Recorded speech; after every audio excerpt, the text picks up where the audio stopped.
Olá pessoal, tudo bem? Bem-vindos à aula 7 da disciplina de Inferência Causal em Epidemiologia. O tópico então da nossa aula 7 é o score de propensão.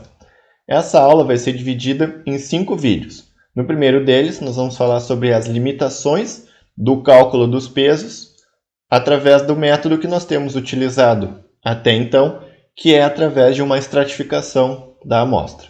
O próximo vídeo, então, vai ser uma definição do score de propensão propriamente dito e o porquê que a gente tem interesse nesse tal score de propensão para fins de inferência causal. Depois, na aula 3, nós vamos conversar sobre o que se chama de avaliação de balanceamento, ou seja, nós vamos aprender a como olhar para a nossa pseudopopulação gerada a partir de ponderação e verificar se, de fato, nessa pseudopopulação, os expostos e os não expostos tornaram-se ou não comparáveis com relação às covariáveis utilizadas no cálculo dos pesos. Na aula 4, então, nós vamos entender melhor uma coisa que se chama especificação do score de propensão, ou seja, que modelo nós usamos para gerar o score de propensão e como nós podemos escolher entre esses diferentes modelos para chegarmos num score de propensão com as propriedades mais desejáveis possíveis. E no último vídeo da aula, então, como sempre, vai ser um resumo e um fechamento do conteúdo abordado ao longo da aula. Bom, então o vídeo de hoje vai ser sobre as limitações do cálculo dos pesos usando o procedimento de estratificação. Relembrando então o que nós aprendemos nos últimos vídeos, mais especificamente esse processo de ponderação pelo inverso da probabilidade da exposição recebida. Qual era o nosso intuito, o nosso objetivo com esse processo? Era gerar uma pseudopopulação dentro da qual expostos e não expostos são comparáveis com relação às covariáveis utilizadas no cálculo dos pesos, certo? Bom, vocês devem ter reparado que ao longo dessas aulas os nossos exemplos envolviam apenas um ou no máximo 2 confundidores dicotômicos. E nós fizemos isso para fins de simplificação das aulas. Afinal, se nós temos apenas um confundidor, nós temos 2 extratos definidos conforme esse confundidor. Se nós temos 2 confundidores dicotômicos, nós vamos ter 4 extratos referentes a esses 2 confundidores e assim por diante. Então, com um baixo número de extratos, fica muito fácil a gente visualizar, como é que o cálculo dos pesos acontece. Mas na vida real, principalmente quando a gente está trabalhando com estudos observacionais em epidemiologia, a gente, em geral, costuma trabalhar com múltiplos confundidores. E esses múltiplos confundidores não são necessariamente dicotômicos. Eles podem ter 3, 4, 5 ou quantas categorias forem, ou até mesmo serem variáveis numéricas, contagens ou mesmo variáveis contínuas. E se a gente for tentar repetir esse mesmo processo de estratificar a nossa amostra para cada combinação única dos valores dos confundidores, na presença de múltiplas covariáveis, principalmente no caso dessas covariáveis terem múltiplas categorias ou serem contínuas, nós vamos ter extratos muito pequenos, muitas vezes com apenas um indivíduo. Ok, mas qual é o problema disso? Se é que tem algum problema disso para a aplicação que a gente está conversando, que é então a ponderação. Pessoal, para nós entendermos então as implicações de termos múltiplos confundidores na nossa análise, vamos começar com um exemplo bastante simples com apenas um confundidor dicotômico Z. Então aqui vocês conseguem ver os 2 extratos dessa variável, Z igual a 1 e Z igual a 0, expostos e não expostos dentro de cada extrato, o número de indivíduos em cada um dos extratos, a prevalência da exposição recebida em cada extrato, prevalência da exposição entre os expostos e da não exposição entre os não expostos, e os pesos, então, para ponderação, que é o inverso multiplicativo da prevalência da exposição recebida dentro do extrato ao qual o indivíduo pertence. Nesse exemplo aqui, pessoal, o que nós podemos observar? Que todos os extratos têm um número razoável de indivíduos. O menor extrato aqui tem 50, que não é um número tão pequeno para fins estatísticos, de forma geral. E notem também que os pesos têm pouca heterogeneidade. O maior peso que nós temos aqui é o peso de 4, ou seja, na situação mais extrema dentro desse exemplo, tem indivíduos que têm um peso equivalente a 4 indivíduos. Vamos olhar então para esse segundo exemplo, em que nós temos agora 2 confundidores dicotômicos, Z e C. Como nós temos 2 confundidores dicotômicos, nós podemos definir 4 extratos formados pelas combinações únicas desses confundidores. Então, aqui nós temos os extratos Z1 e C1, Z1 e C0, Z0 e C1 e Z0 e C0. E de forma similar ao exemplo anterior, a variável de exposição, número de indivíduos em cada grupo e etc. Vamos comparar então, pessoal, esse exemplo aqui com o nosso exemplo anterior. O que aconteceu? Bom, implicação lógica, né, da gente ter mais extratos é que nós vamos ter extratos menores. Antes, o nosso menor extrato teve 50 indivíduos. Notem agora que nós temos extratos com 2 indivíduos, com 28, com 30, com 25 indivíduos. Então, nós temos 4 extratos com menos indivíduos do que o menor extrato no exemplo anterior. Como o extrato é menor, a gente vai ter uma menor precisão na estimação dos pesos dentro de cada extrato. Além disso, considerando que tanto Z quanto C estejam associados com X, à medida que a gente vai estratificando para preditores de X, a prevalência vai se aproximar ou de 0% ou de 100%, porque a gente está predizendo cada vez melhor a prevalência, uma vez que a gente vai estratificando. Como a prevalência começa a se aproximar ou de 0% ou de 100%, a gente chega em situações em que a gente começa a ter pesos muito maiores. Então, aqui nós podemos ver isso de forma muito clara aqui no último extrato, em que nós temos um grupo de indivíduos que vai valer por 15, né? Vai ter um peso de 15, consideravelmente maior do que o maior peso no exemplo anterior, que era um peso de 4.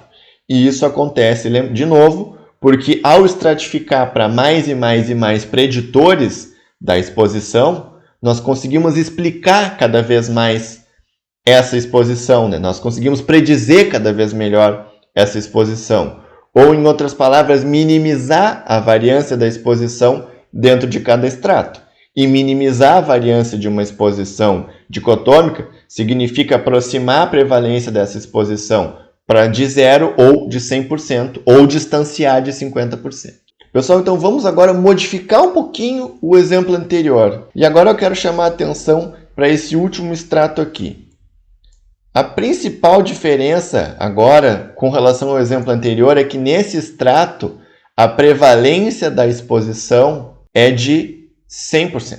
O que acaba acontecendo? Qual vai ser a prevalência da exposição recebida entre os não expostos nesse grupo? Bom, vai ser 0, né? Se a prevalência da exposição é 100%, a prevalência da não exposição vai ser 0%, e a exposição recebida pelos não expostos, que na verdade nem existem aqui nesse subgrupo, mas se existissem, essa prevalência seria de 0%. E qual é o problema, gente? O problema é que a gente não pode dividir por 0, né? A divisão, o inverso multiplicativo de 0 é um número undefined, né? Um número que não é definido. Então, a grande lição aqui desse exemplo é essa situação em que a gente tem um extrato em que a exposição é constante. Vamos tentar entender isso, gente, de uma forma um pouco mais intuitiva, tá? Se a gente tem um extrato em que a exposição é constante, no caso aqui, todo mundo é exposto dentro desse extrato. Eu tenho alguma ideia do que teria acontecido caso os expostos não tivessem sido expostos? Não, porque eu não tenho nenhum não exposto aqui nesse grupo. Eu não tenho um grupo não exposto cuja informação eu poderia extrapolar para todo o grupo com base no pressuposto de permutabilidade. Qual é o pressuposto que está violado aqui, gente? É o pressuposto de positividade. Lembram lá na aula 1 que nós falamos das condições necessárias para estimar o efeito causal? E nós falamos de positividade. O que era positividade? Era a exposição não ser constante. Nesse caso aqui, nós temos um extrato em que a exposição é constante. Portanto, positividade é violada dentro desse extrato. E como a gente precisa fazer essa estratificação para estimar os pesos, a gente então acaba incorrendo nessa violação desse pressuposto de positividade. Lá na aula 1 talvez parecesse muito óbvia, né, a necessidade desse pressuposto, mas agora que a gente está vendo uma situação de estratificação, a gente consegue ver, né, que talvez não fosse tão óbvio assim. Bom, dada a violação do pressuposto de positividade nesse extrato, nós não conseguiríamos estimar o efeito causal médio dentro desse extrato, certo? Ou seja, nós não conseguiríamos estimar o efeito causal médio condicional no extrato Z igual a 0 e C igual a 0. Mas o que é o efeito causal médio geral? Não é uma média ponderada de todos os efeitos causais médios condicionais? Sim. Então, se eu não tenho um dos efeitos causais médios condicionais, eu não vou ter o meu efeito causal médio geral. Portanto, nessa situação aqui, a gente fica sem ter como estimar o nosso efeito causal médio em função de uma violação do pressuposto de positividade dentro de um dos extratos definidos conforme as combinações dos confundidores. Pessoal, então, discorrendo um pouco mais sobre essa situação de constância da exposição dentro de um ou mais extratos. Relembrando, qual é o grande pressuposto que está por trás da nossa análise de inferência causal? É o pressuposto de permutabilidade condicional. E o que esse pressuposto nos diz mesmo? Esse pressuposto nos diz que dentro dos extratos, expostos e não expostos são comparáveis. O que isso nos permite fazer? Nos permite extrapolar o que a gente observou para os não expostos para os expostos, caso os expostos tivessem sido não expostos, e o inverso, ou seja, usar o que aconteceu nos expostos como uma estimativa do que teria acontecido nos não expostos, caso os não expostos tivessem sido expostos.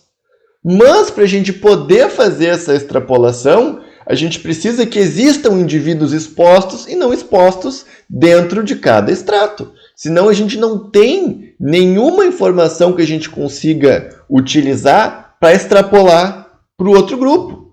No nosso exemplo, nós não temos nenhum indivíduo não exposto no extrato Z igual a 0 e C igual a 0.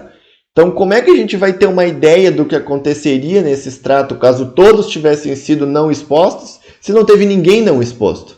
A gente não consegue fazer essa extrapolação que o pressuposto de permutabilidade condicional permite com que a gente faça em função da violação do pressuposto de positividade. Pessoal, tentando entender isso agora de uma forma um pouco mais visual, eu retorno aqui àquela figura que nós vimos também em vídeos anteriores, em que a gente representa a nossa população por um losango, em que os indivíduos expostos estão na parte branca e os indivíduos não expostos estão na parte cinza. Como o losango representa toda a população, por definição ele inclui todos os extratos da população, o que obviamente inclui o extrato Z igual a 0 e C igual a 0. E o que a gente vinha fazendo então com base no pressuposto de permutabilidade condicional? Estimar o que teria acontecido caso toda a população tivesse sido exposta e o que teria acontecido caso toda a população tivesse sido não exposta.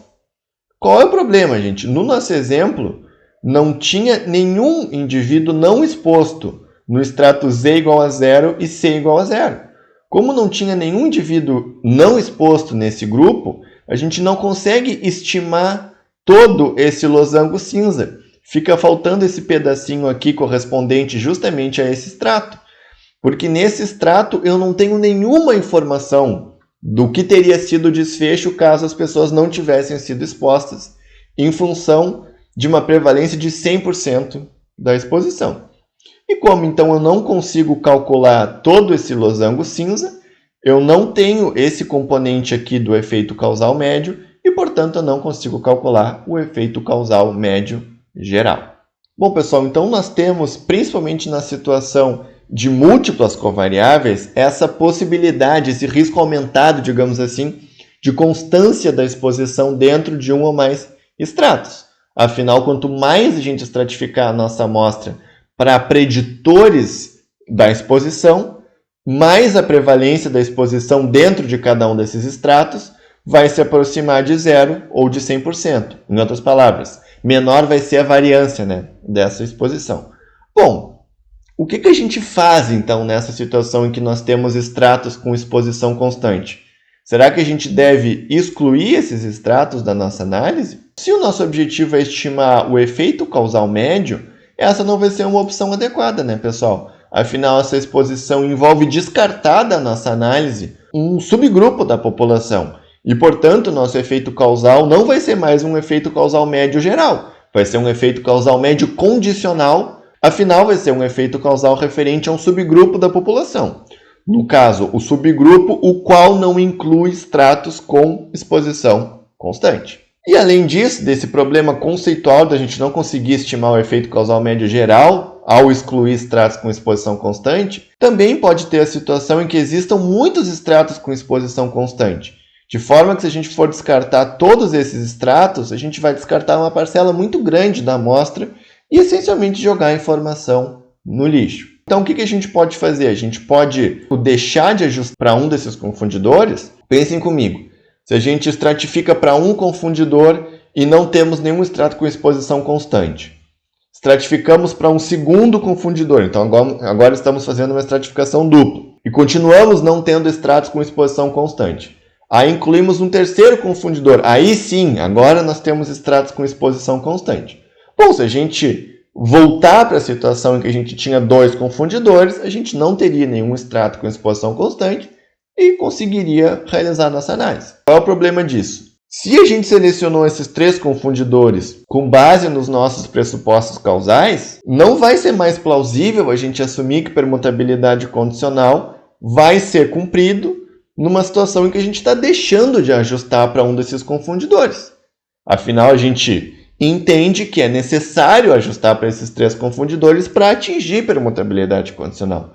Então, resolveria a questão de constância da exposição, ou seja, de violação de positividade, mas aumentando o risco de violação de permutabilidade condicional, porque a gente vai estar deixando de ajustar para uma variável que, conforme os nossos pressupostos causais, deveria ser ajustada para que expostos e não expostos fossem comparáveis. Bom, o que nós vamos fazer então, pessoal? Nós vamos recorrer a ferramentas de modelagem.